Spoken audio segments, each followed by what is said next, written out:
दोस्तों नमस्कार, मैं Rajneesh Kumar PVR aquaculture farm से। कैसी है मेरी पीवीआर एक्वा फैमिली? आप सब स्वस्थ है और मस्त है। दोस्तों अभी हमारे करंट ईयर के वर्ल्ड फिशरी डे पे अहमदाबाद में ग्लोबल फिशरी कॉन्फ्रेंस था। बहुत ही अच्छा रहा, बहुत ही अच्छी डेलीगेट्स आए, मोर देन 150 एग्जीबिटर्स थे, लेकिन फार्मर्स का फुटफॉल बड़ा कम था। तो इस वीडियो में मैं आपको ये शेयर कर रहा हूं कि जो मेरे एक्चुअल एंटरप्रेन्योर्स या किसान भाई हैं, कहीं पे भी अगर ऐसा कोई सेमिनार, एक्सपो, कॉन्फ्रेंस हो तो ज्यादा से ज्यादा जाके अटेंड करें।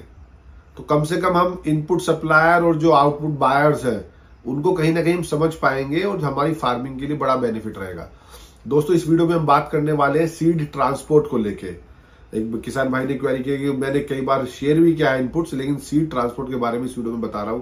दोस्तों जब कभी भी आपको सीड ट्रांसपोर्ट करना हो, सीड में आपका वो स्पोन से लेके ईयरलिंग तक को हम सीड कह सकते हैं कि आप spawn, semi fry, fry, fingerling, yearling कौन सा सीड स्टॉक कर रहे हैं।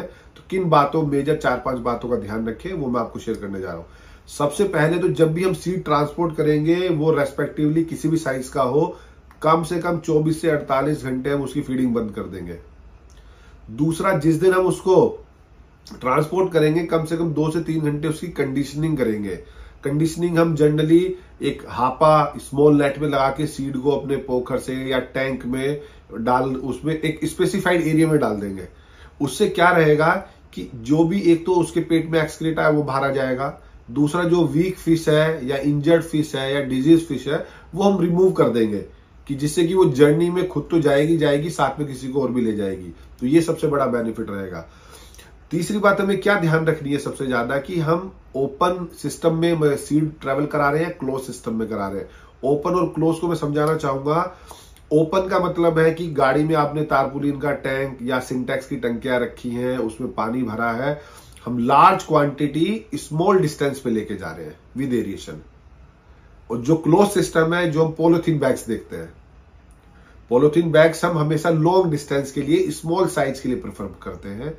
उसमें भी हमें यह ध्यान रखना होगा कि अगर उदाहरण के तौर पे वो 15 किलो उस पॉलिथीन बैग का टोटल साइज है, तो 1/3 यानी 5 किलो पानी रहे, बाकी 2/3 10 किलो ऑक्सीजन रहे उसमें, तभी वो डिस्टेंस कैरी कर पाएगा।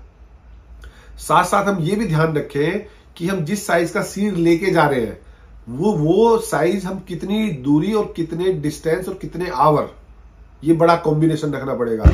अगर सपोज कीजिए कि आपसे 1 से 5 ग्राम का सीड है, या जिसको हम कह सकते हैं एडवांस फिंगरलिंग साइज तक का है, हम उसे 24 घंटे तक ट्रैवल कराएं, कोई समस्या नहीं है।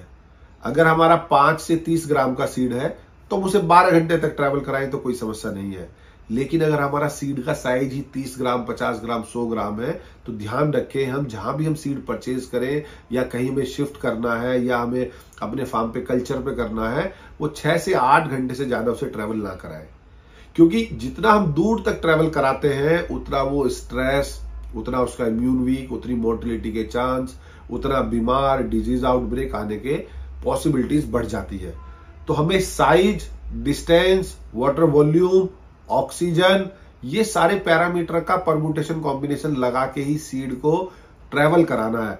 क्योंकि अगर आपका हेल्थी सीड रहेगा तो आपकी क्रॉप बाय डिफॉल्ट बहुत अच्छी होगी। तो ये जो मैंने बेसिक्स 5-6 पॉइंट्स बताए हैं during for seed transportation from one place to another place, चाहे आप नर्सरी से लेके जा रहे हो ग्रो आउट के लिए, या अपने ही फार्म पे आप उसे कल्चर के लिए कर रहे हो, या सीड सप्लायर बन रहे हो, या कैलकाटा, आंध्रा, हरियाणा कहीं से भी परचेज कर रहे हो, तो इन बेसिक्स 5 बातों का आप ध्यान रखें। बने रहे अपने पीवीआर एक्वा यूट्यूब चैनल पर और जानते रहे फिश फार्म से रिलेटेड बातें। धन्यवाद।